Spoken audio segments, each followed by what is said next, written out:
Good morning, everybody. We are in a different mode for some reason. It is September 26th. I'm Jane Johnston with the Briar Hill Group at Remax Camosun. Welcome to the Victoria Real Estate Show. It is September 26th, and I'm here with...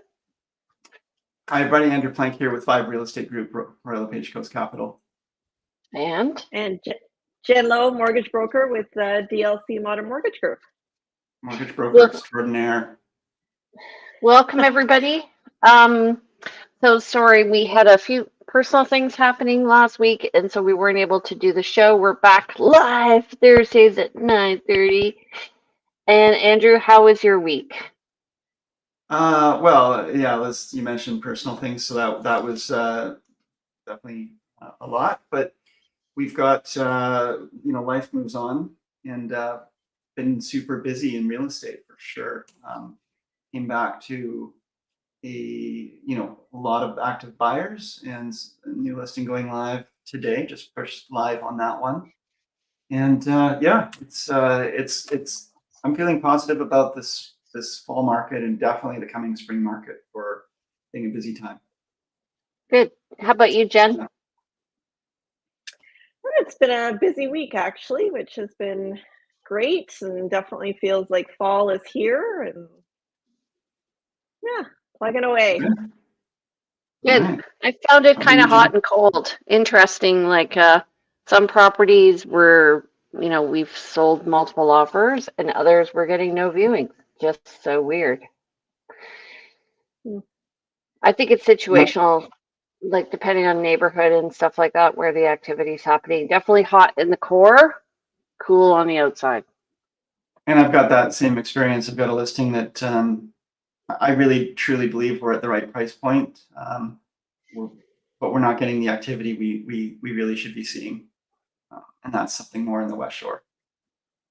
Does that come down to location, do you think? In a market where it's expanding and contracting, like right now, yeah, for sure. Yeah. So lower to like price point, lower to higher, and core to the burbs. What do you think, Andrew? Yeah, same. I mean, I think of there's this cascading effect of buyers often start out saying, I want to find something in the core, and then when they can't afford it and they can't find it because of things are moving too quickly, they start looking further afield, and that bumps up the areas like the West Shore and further afield. But when the market turns around and they have the option to come back to the core, that's where they go. And so we do get that expanding, contracting effect. And it is related to price, and it's related to demand. Yeah. Andrew, your face is somewhat covered by your name. Okay, so let's go through the stats today. All right, so it's September 26th, and this month there was a big announcement by the government regarding, in Government of Canada regarding CMHC and its impact on buyers and sellers. We're going to be talking about that today. But first, if you guys like our show, please like and subscribe. We would love followers. New rule regarding StreamYard, by the way, that you have to have 100 likes before you can stream onto a page. And don't forget to comment if you have any questions. We'd love to hear from you. We will respond. And please share if you know somebody who's buying or selling who needs some great advice, or that is our advice. We'd love to. We'd love for you to forward this on to them. All right, last 7 days. Andrew, go ahead, buddy. Okay, so today is September 26, 2024, and in the last 7 days, 285 properties went live. 165 went pending. There were 144 price decreases, getting almost a parity there between pendings and price decreases. Price increases 9, 2 back on market, 154 sold, 52 expired unsold. So they'll either be relisting or disappearing from the market, and 7 were withdrawn. Same thing. So, and then in the last week, Jane. So 60% of properties list to sale, 165 pending compared to 285 new listings. So pending isn't necessarily much higher than previous, but the new listings are lower, and that's partly seasonal. And we have 144 price decreases, and price increases, we usually talk about that being an issue with administrative, but it could be sometimes if somebody prices low and they're not getting an offer, they actually may increase because they picture adding a buffer. So two back on market. So that's interesting to me. I guess they were doing repairs or something, and 154 solds or completions. 52 expired. That could be people relisting. Yeah. You're rereading the one I did? Sorry, You said last week. Oh, sorry. Sorry. making sure we're on the same page, which I don't think we are. Okay. I was doing the last week. Not last week. The vast. Which was That's a good one. Can you see my head now? oh God. I'm blushing. I'm actually blushing. So there we go. We do Well, this every week, Jane. Every week we do it this way. I do the last week and you do the week before. no, you do this slide. I do the next slide. And moderator. I'm staying out of this one. Yeah. Next slide, please. Okay. So we have, I'll do this one.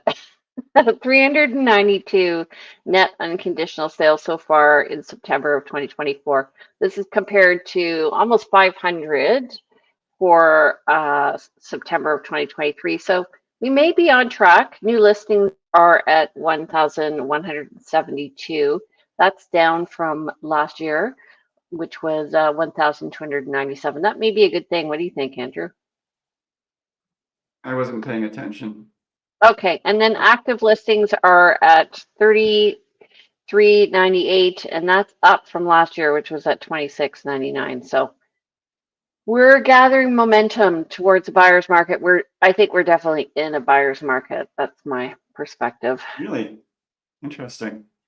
I don't really have. I mean, yes, I guess my buyers have been doing well, but I mean, we just competed this morning on a property, and I feel like it's more balanced.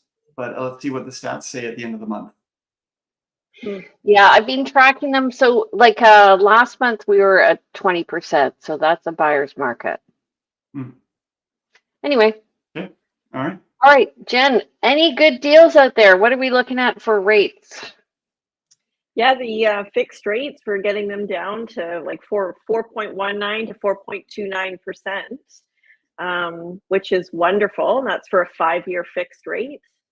A variable is prime minus 1.01 is the best variable. And these rates that I'm quoting here are for an insured mortgage.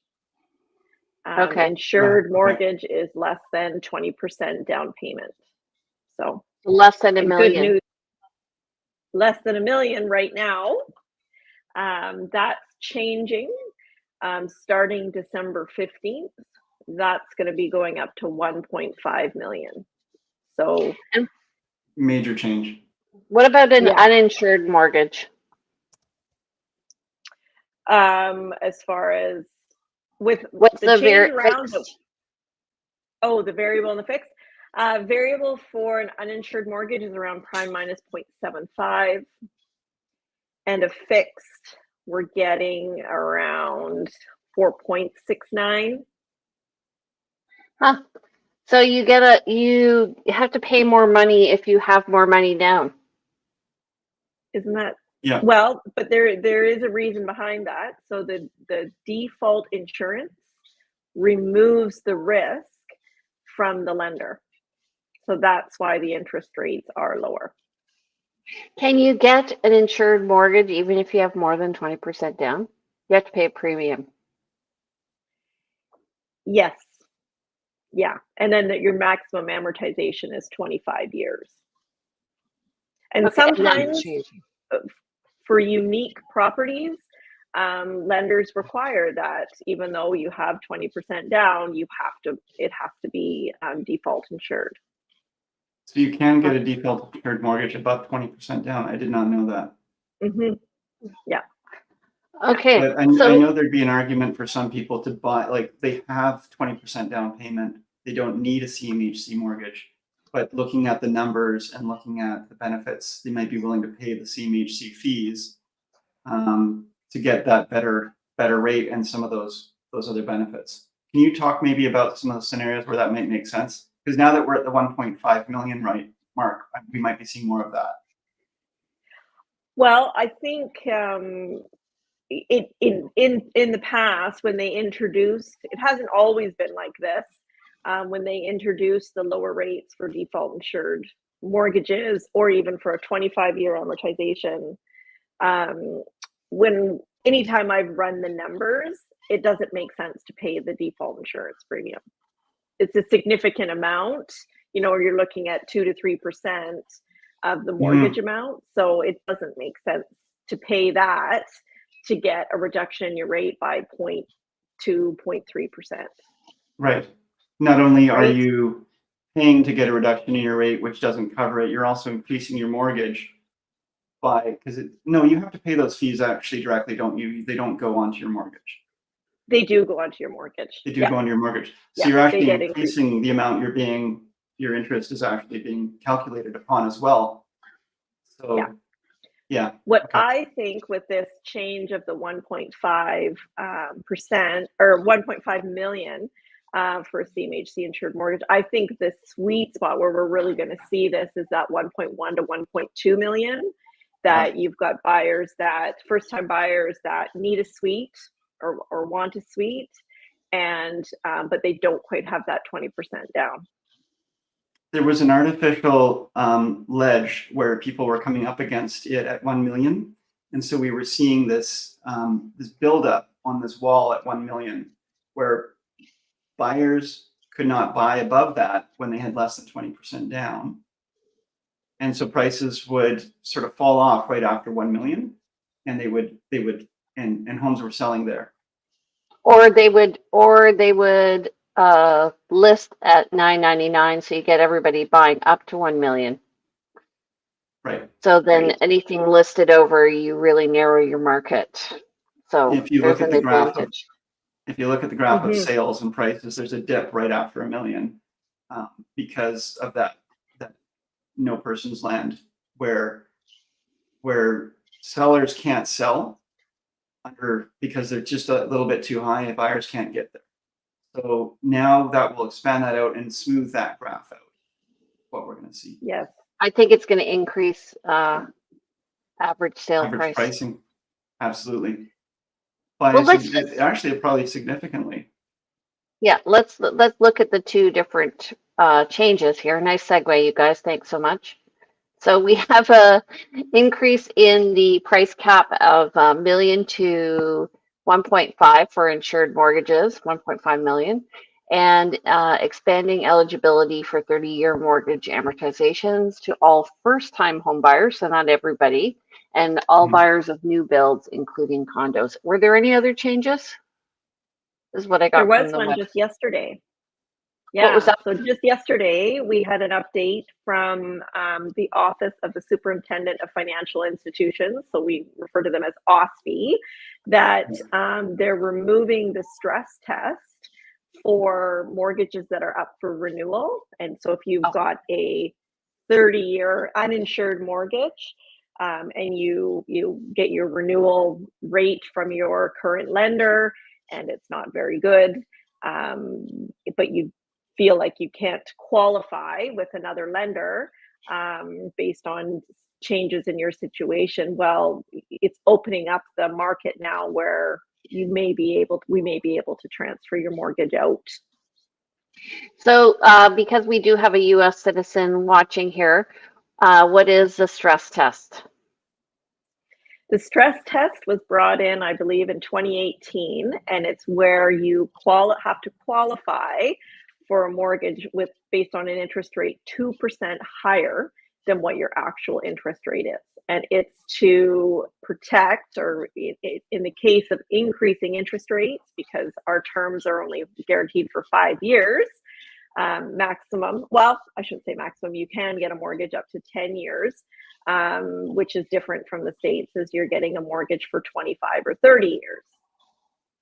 Yeah, which is causing a problem in the US because they have so many people who bought during COVID for very low rates, and so they have very low inventory, and they're still going through multiple offers and all of that. Yeah. Yeah. But with this stress testing now, with CMHC, so this is actually a pretty major change then, because what people were doing was buying a home, and correct me if I'm wrong, Jen, but buying a home, getting their rates, getting their stress test done, getting their lender approval, and then on renewal, they could renew with that lender and not have to go through a stress test. But if they tried to shop around somewhere else, they did. And that meant that the lenders they were stuck with that lender, and they were getting offered higher interest rate renewals and getting essentially screwed over by the banks on renewal. So this allows now for people to move between banks and not have to hit the stress test. Exactly. And there's no cost to switch your mortgage to a new lender. You don't make any changes to the mortgage. So you're not looking to increase the balance of the mortgage or make any changes, other than you just want to continue paying it as is, continue your remaining amortization as is. There is no cost to switch to a different lender. Because it was little mini monopolies for each of those banks. You were stuck to keep working with them on renewal, and they could name their price. As long as it was better than going for the stress test somewhere else, you were forced to stay with them. So this is great. It creates a lot more. Yeah, totally makes sense. Yeah. So my prediction is that we're going to see an increase of the lower end up over $1 million after December, when the new rules come into effect. What do you think you're going to see, Jen? Definitely more inquiries, more pre-approvals, and those first-time home buyers that want a suite or can't qualify without a suite. It's all good news. This is the first time to have 3 changes in a short time period. It's been years since everything has been tightening for years. Yes. So this is 3 positive changes. This is the first time, and they're smart changes. I think seen stuff that I'm like, I can agree with this. This actually makes sense. Yeah, I really agree with the fact they don't have to go through the whole rigmarole of the stress test, because to me it was putting people in a vulnerable position who are, had qualified, and maybe the value of their house has gone down as well since if they bought at the height of COVID. So So those people just sign on the dotted line because they don't think that they can, do anything else. But now this opens up the ability for them to look at other options. So what do you recommend people do if they are going in for a mortgage renewal? Definitely reach out to your mortgage broker. I'm right here. I'm happy to help and explore your options for you. I always make sure, for anyone that's mortgages coming up for renewal, we want to make sure that we're looking at all your options. Do you want to do a renovation, or is there repairs that need to be done? Lots of people, unfortunately, have accumulated some debts over the last few years with the cost of everything being so high. And there's an opportunity to utilize the equity in your home to pay off those debts, if it makes sense. So it's always important to explore all those options. And take the long view, not the short view, right? Because if you don't use your mortgage renewal as an opportunity to take a vacation. True. Yes. Yeah. Most definitely. But be smart about it. And if you are sometimes you do need to use the equity in your home to ride out the difficult times, to go for the longer term benefit of keeping your home, instead of selling it and taking that money and then maybe losing out on the appreciation of your equity over time. So sometimes, you spending money does save you money. It's really a matter of being strategic and talking to your professionals. So Yeah. you don't always have to sell your home. And this is what I love about that new legislation, is the idea of the stress test is so people don't get in hot water by getting too high a loan. But once they're committed to that loan, locking them into having to stay with that same lender is counterproductive. They end up paying more and having that home less affordable to them. So they're actually in a more vulnerable position than if they were able to shop around on renewal. So I love that new legislation.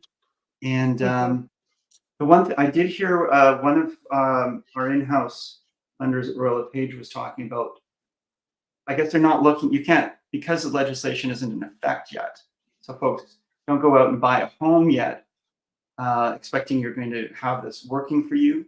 Jen, maybe you can speak to this around timing. Yeah, so the change for your renewal, that's effective November 21st.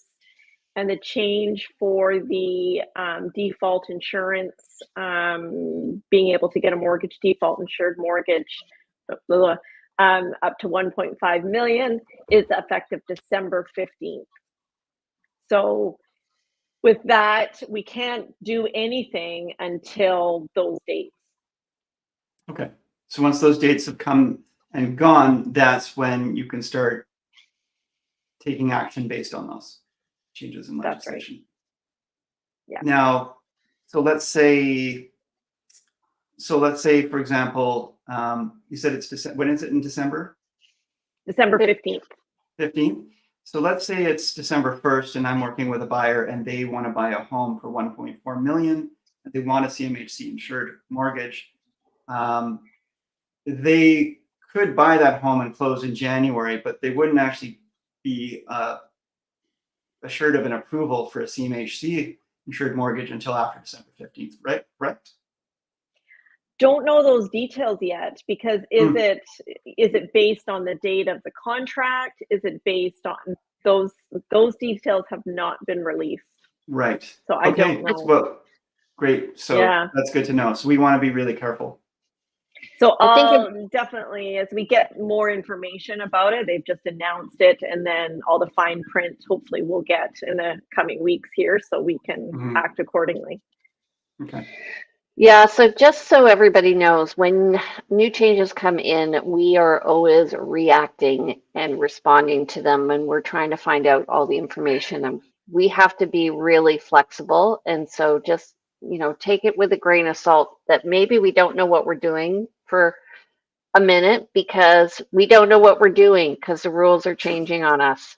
Yeah, we don't have all the information. We just have the basic outline. Even the politicians generally don't have the actual policy all written out yet. So we're just kind of interpolating some of this at this time. Yeah, I think it's a very positive move myself. I think it'll allow, my summary is, it'll allow buyers more flexibility. And if, they're at the cusp of $1 million, they can go over now comfortably. And the amortization means they have lower monthly payments, so hopefully more money in the pocket in the short term anyway. And then with the changes regarding the options to go with a new lender, I agree with Andrew. Just give them more choice. Yeah. Okay. Okay. Anything else you guys want to add? No? Nope. Any new listings? Andrew? I got a new one going. I just went live this morning at the Ironwood complex on Craigflower Road. Oh, yeah. So this is a 2005 built condo building. There's 5 buildings in there. It backs onto Gorge Vale Golf Course. This unit is southeast facing, overlooking the golf course. Second floor, 1,200 square feet, 2 bedrooms and a den. And so really excellent floor plan, high ceilings. could use you could use some paint and some touch-ups and so on and so forth. It's vacant, ready for new owners to put their vision into it. It is $625,000, which I think is a great price for someone looking for a condo that's, you know, enough space so you don't feel like you're in a condo and you have Awesome. just quiet and views. So that's great, and that's gone live this morning. That's my announcement. Okay. We have one in Fairfield, 523 Suite. It's the top floor, but actually you enter through the back door, or the back door is at the top. It's built on a slope, and they put storage between the house and where the parking is. So you have like 3-step entry to have a top floor unit. It's really interesting. You park in behind. So is this and a there's- heritage conversion? What are we talking Yeah. about here? Okay. Yeah. So that was, actually, I don't know the year that it was originally built. Let me just look here. 2013 is when it was rebuilt. So it Okay. is 1,259 square feet, 2-bedroom, 2-bath. It's really beautiful, open concept kitchen as well. And then we have another listing that just came live on Richardson. I'm doing an open house today from 5 to 6:30. And that is a 3-bedroom, 4-bath home. And it's at number 16, 1020 Richardson. And that is a beautiful home. It's 1,544 square feet, and it's got secure parking and secure entry. So if you're interested, Nice. come and see me. Sounds good. Alrighty, so we do this show every Thursday at 9:30. If you want to join us, we'd love to see you. Please send us any questions that you have. And in the meantime, how do we reach you, Andrew? Yeah, reach out. I'm at 250-360-6106. Email is info@andrewplank.com. And I'm happy to discuss real estate or life, the universe, and anything, anytime you like. Give me a call. The answer is 42, by the way, you guys. Jen. I am at 250-217-4925, and email is jen@jenlo.ca, and website is jenlo.ca. All right, you can reach me. I'm Jane Johnston with the Briar Hill Group at Remax Camosun. My number is 250-744-0775. You can reach me at briarhillgroup@gmail.com. Go to my website at briarhillgroup.com. And you can watch these shows and more at the victoriarealestateshow.com. And don't forget to follow me on Instagram at realtyteacher_remax_Victoria. And thank you, Meredith Allen Gordon, watching from Texas. Been great. Have a great day, you guys. Take care, everybody. Bye. Thanks, everybody. Bye. Bye.